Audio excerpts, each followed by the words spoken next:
डोंबिवली, मुंबईजवळ वसलेलं पण स्वतःची स्वतंत्र ओळख जपणारं शहर.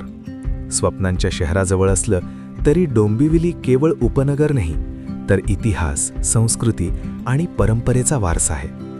ठाण्यापासून अवघ्या 20 किलोमीटर आणि कल्याणपासून फक्त 6 किलोमीटर अंतरावर आज वेगाने विकसित होणारं डोंबिवली, पण त्याची मुळं मात्र थेट पेशवेकाळापर्यंत जातात.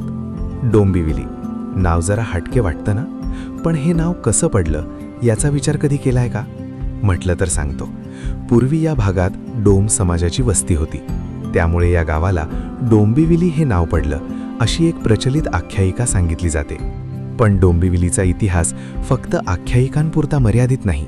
इसवी सन 1153 सालचा माहुल येथील शिलाहार राजा हरिपाल देवाच्या काळातील शिलालेख डोंबिवलीचा ठोस ऐतिहासिक पुरावा देतो.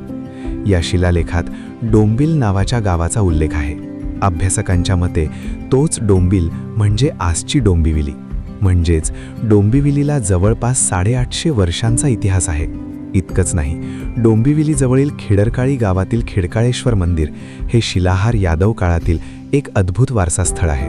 मंदिरासमोरचा प्राचीन तलाव आजही त्या काळाची साक्ष देतो. मानपाडा रोडवरील गावदेवी मंदिर परिसरातील गद्धेगळ आज अनेक जण शनिदेव मानून पुजतात, पण दुर्दैवाने तेलाच्या अभिषेकामुळे त्यावरील शिलालेख वाचता येत नाहीत.